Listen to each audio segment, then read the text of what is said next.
Hello everyone. आज हम लोग पढ़ने वाले हैं क्लास 9 आईसीएसई का बहुत इंपॉर्टेंट चैप्टर जिससे 8 to 9 मार्क्स के क्वेश्चंस बनते ही बनते। और वो चैप्टर है कौन सा?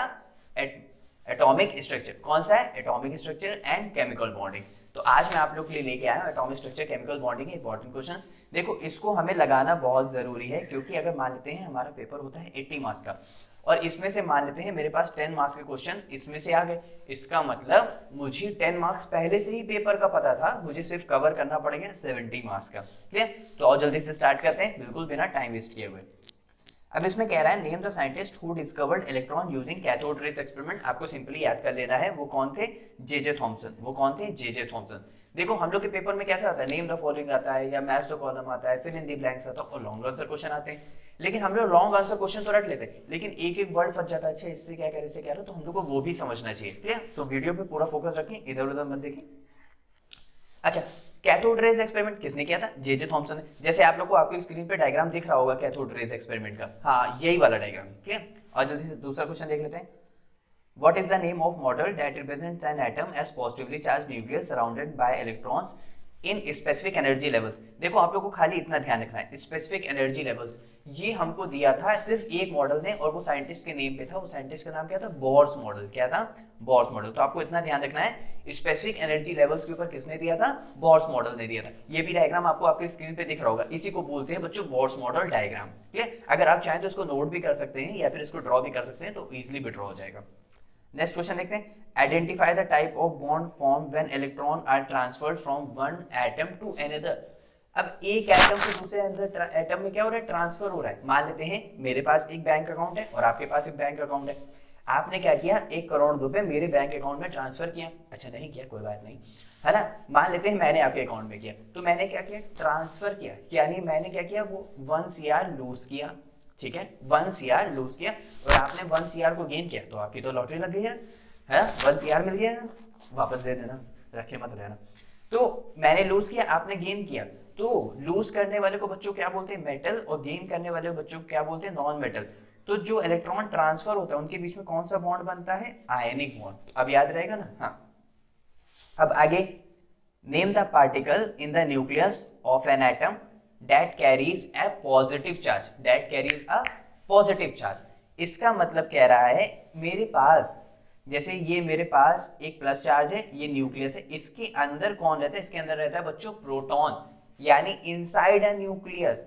ये न्यूक्लियस होता है, उसके बाहर क्या होती है? बहुत सारी शेल्स होती हैं इस तरह, बहुत सारी क्या होती हैं? इस तरह शेल्स होती हैं। तो ये जो शेल्स हैं ये हमारी ऑर्बिट हो गई, और जो अंदर है छोटा सा प्लस चार्ज, इसको हम लोग बोलते हैं न्यूक्लियस। जैसे आप लोग को आपकी स्क्रीन पे दिख रहा होगा न्यूक्लियस, इसी को बोलते हैं। ठीक है, तो उसके अंदर कौन रहता है? प्रोटॉन। ठीक है, अब आगे ध्यान दें। What is the term for a chemical bond form by sharing of electron between two atoms. अब मान लेते हैं मैंने आपको 1 CR दिया, लेकिन मैंने उसमें से कहा कि आधा मुझे दो आधा आप रखो, यानी हम लोग ने 1 CR को शेयर किया 50-50। तो इसमें भी देखो कितना खुश हो गया। तो इसमें क्या हो गया? 150-50 हम लोग ने शेयर किया, तो यहाँ पे क्या हो गया है? यहाँ पे शेयरिंग हुई है। तो शेयरिंग ऑफ इलेक्ट्रॉन होता है बच्चों हमारा कोवेलेंट बॉन्ड। क्या होता है? Covalent bond. अब आगे ध्यान देते हैं जल्दी से। अब हम लोग देखते हैं यहाँ पे फिल इन दी ब्लैंक्स। अब हम लोग क्या देखेंगे? Fill in the blanks. ये भी हम लोग को देखना बहुत ज्यादा जरूरी है। And the atomic number of an element is equal to the number of in its nucleus। Nucleus के अंदर क्या रहता है? Proton plus neutron. ठीक है, लेकिन जो बच्चों हमारा एटॉमिक नंबर जिसको हम लोग डिनोट करते हैं Z से, किससे डिनोट करते हैं? Z से। तो हमारा एटॉमिक नंबर और इनसाइड द न्यूक्लियस हमारा प्रोटॉन ये बराबर होते हैं, और आउटसाइड द न्यूक्लियस इलेक्ट्रॉन ये हमारे बराबर होते हैं। नहीं आया समझ? हम समझाते हैं। जैसे मान लेते हैं सोडियम का होता है 11, तो यही इसका एटॉमिक नंबर, यही इसका प्रोटॉन, यही इसका इलेक्ट्रॉन। ये होता है इन इट्स न्यूक्लियस, ये होता है आउटसाइड में, मतलब बाहर जो हमारी ऑर्बिट है उसमें होता है, और 11 होता है हमारा एटॉमिक नंबर। आप समझ आ गया ना अच्छे से? हाँ, असर अब आ गया। तो ये हमारा क्या हो गया? इसका प्रोटॉन हो गया। ठीक है, अब आगे ध्यान देते हैं। In Rutherford gold foil experiment most of the alpha particle pass through the foil because atom are mostly empty। मतलब कहने का है बच्चों, मान लेते हैं मेरे पास ये एक गोल्ड फॉयल, मतलब ये जो कह रहे हैं ना यहाँ पे ये गोल्ड फॉयल एक्सपेरिमेंट। तो मान लेते हैं मेरा एक गोल्ड फॉयल बड़ा सा ये एक्सपेरिमेंट है। इसमें इन्होंने क्या किया? यहां से अल्फा पार्टिकल पास करा है। अल्फा पार्टिकल मतलब आप इतना समझिए कि उन्होंने क्या किया, प्लस चार्ज पास करा यानी प्रोटॉन पास करा है, ठीक है। इन्होंने कहा सारे अल्फा पार्टिकल बस एकदम चारों तरफ से बस खाली सब पास हो जा रहे थे, मतलब 1000 में से सिर्फ एक अल्फा पार्टिकल है जो ऐसे जाकर के वापस आ जा रहा था, ऐसे जाकर के वापस आ जा रहा था। क्यों? क्योंकि उन्होंने कहा कि बीच में ऐसा कुछ ना कुछ होगा जो उस अल्फा पार्टिकल को जाने से रोक रहा है। अब मान लेते हैं ऐसा कि यहाँ पे या ऐसे आप जा रहे हो, यहाँ पे आपके पापा खड़े हैं और यहाँ पे वो पर्सन खड़ा है, आप उससे मिलने जा रहे हो लेकिन आप अपने पापा को देख के ऐसे डाइवर्ट हो गए, नहीं जाना है। मान लेते उसी का भाई खड़ा, तब तो बिल्कुल डाइवर्ट हो जाओगे, तो ऐसे डाइवर्ट हो गए, कुछ ऐसे डाइवर्ट। इसका मतलब कुछ अल्फा पार्टिकल सीधे जा रहे थे क्योंकि एटम खाली था, कुछ अल्फा पार्टिकल ऐसे डाइवर्ट हो जा रहे थे, ऐसे ऐसे ऐसे घूम जा रहे थे, और 1000 में से एक अल्फा पार्टिकल ऐसे वापस आ जा रहा था। क्यों? क्योंकि बीच में ऐसा कुछ था ना, कुछ जो रिपेल कर रहा था। मतलब ये पॉजिटिव चार्ज इसके पास भी है, पॉजिटिव चार्ज इसके पास भी, क्योंकि न्यूक्लियस के पास क्या होता है, पॉजिटिव चार्ज। तो पॉजिटिव टकराएंगे तो रिपेल करेंगे, तो रिपेल करने से कुछ एटम मतलब कुछ अल्फा पार्टिकल्स क्या होते हैं, डाइवर्ट हो जा रहे थे, कुछ सीधे निकल जा रहे थे, कुछ डाइवर्ट हो। इसका मतलब उन्होंने कहा कि बीच में कुछ ना कुछ है। अब वो कुछ क्या है, वो हमारा होता है बच्चों न्यूक्लियस। क्या होता है? न्यूक्लियस। और उन्होंने कहा बाकी जितना भी एटम है वो मेरा क्या है, एम्प्टी। क्या होता है? एम्प्टी, खाली पड़ा हुआ है। अच्छा समझ आ गया? ठीक है, अब आगे ध्यान देते हैं। An ionic bond is form between metal and non metal, अभी हम लोग ने देखा था। The chemical symbol of an element represent its identity. क्या बताता है? आइडेंटिटी। क्या बताता है? आइडेंटिटी। अब मान लेते हैं आप क्लास में मॉनिटर होगे या स्टूडेंट होते होगे, तो या तो आपकी आइडेंटिटी एक ये वाली होगी, या तो ये वाली होगी, या तो ये वाली होगी, कुछ भी हो सकती है ना। क्या तो मेरी तो सर ये वाली है ना, मैं बताऊंगा नहीं लेकिन, है ना। द केमिकल सिंबल तो मान लेते हैं ये मेरे पास क्या है, सोडियम, और इसकी आइडेंटिटी किससे पहचानी जाती है? Na से। तो यहाँ पे क्या लिखेंगे? आइडेंटिटी। समझ आया सभी को? अब आगे ध्यान देते हैं। Covalent bond are form between non metal and non metal. आगे ध्यान देते हैं। अब हम लोग आ गए हैं यहाँ पे लॉन्ग क्वेश्चन आंसर के ऊपर। किसके आ गए? लॉन्ग क्वेश्चंस के ऊपर। हमको ये भी करना जरूरी, क्योंकि यहाँ से हर एक क्वेश्चन मोस्टली 5 मार्क्स का रहता ही रहता है। चलो करते हैं, जल्दी से स्टार्ट करते हैं। अच्छा, इसमें जो बच्चों पहला क्वेश्चन है वो मिस्ड अप है। इसका जो पहला क्वेश्चन है बच्चों वो है एक्सप्लेन बोर्स मॉडल। क्या है? Explain Bohr's model.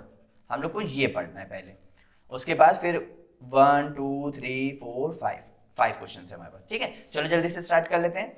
अब एक्सप्लेन बोर्स मॉडल अभी हम लोग ने बताया था, जो एनर्जी लेवल्स में शो करते हैं उनको हम लोग बोर्स मॉडल कहते हैं। जैसे आप लोग को स्क्रीन पे आपकी बोर्स मॉडल का डायग्राम दिख भी रहा होगा, तो कैसे?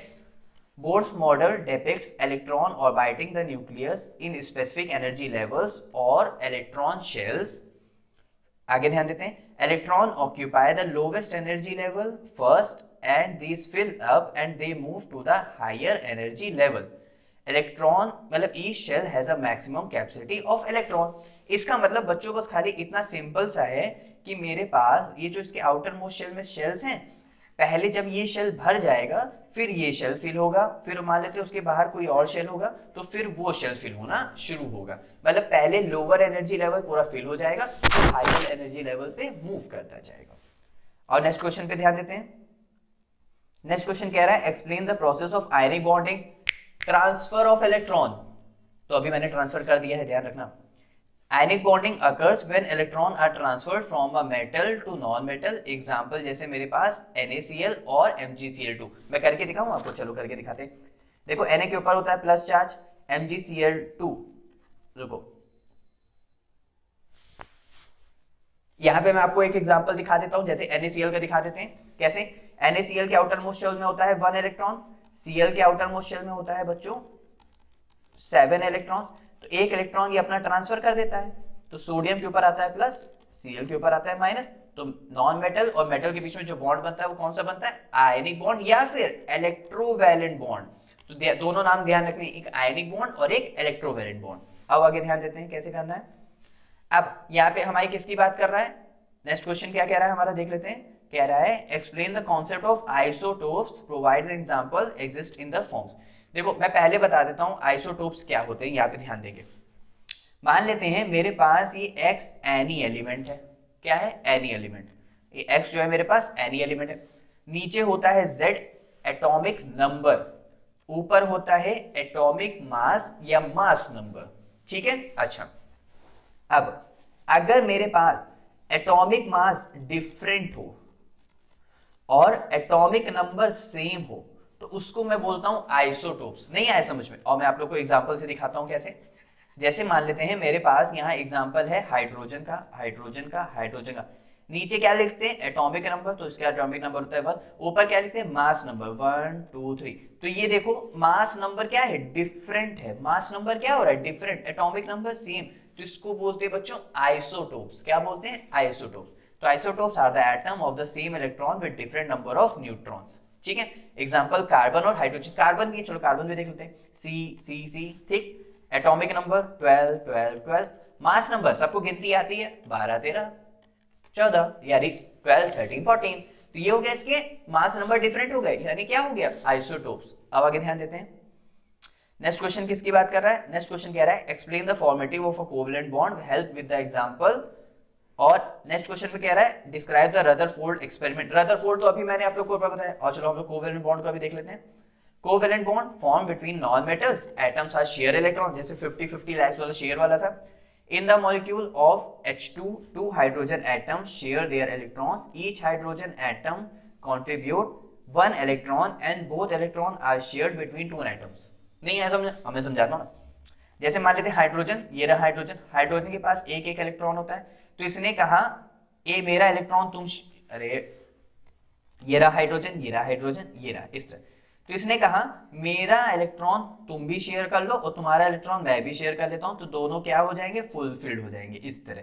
तो दोनों लोग इलेक्ट्रॉन क्या कर लेते हैं, शेयर आपस में कर लेते हैं, क्या कर लेते हैं, आपस में शेयर कर लेते हैं। तो एक इलेक्ट्रॉन उसका उसके पास, एक इलेक्ट्रॉन उसका उसके पास, तो दोनों ने जो शेयरिंग करी और शेयरिंग से जो बीच में बच्चों बॉन्ड बन रहा है उसको मैं बोलता हूँ कोवेलेंट बॉन्ड। उस बॉन्ड को बच्चों में क्या बोलता हूँ, कोवेलेंट बॉन्ड बोलता हूँ। सबको अच्छे से समझ आया? अब आगे ध्यान देते हैं यहाँ पे। अब रदरफोर्ड गोल्ड फॉयल एक्सपेरिमेंट देखना था। Rutherford gold foil experiment including firing alpha particles at a thin gold foil, most alpha particles pass through it but some were deflected, कुछ ऐसे डाइवर्ट हो गए, indicating a small dense and positively charged nucleus जो centre में था। This experiment lead to the discovery of nucleus. Nucleus की किसने discovery करी थी, रदरफोर्ड ने, and provided insight into the structure of atom। समझ आया सभी को?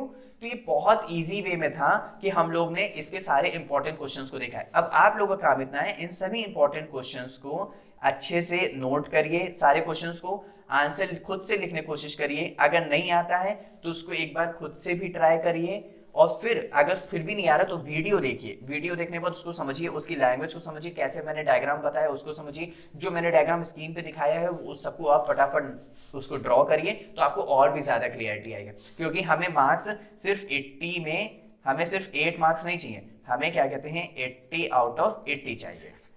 आएंगे ना? क्लियर। मिलते हैं नेक्स्ट वीडियो में नेक्स्ट टॉपिक के साथ। Bye bye.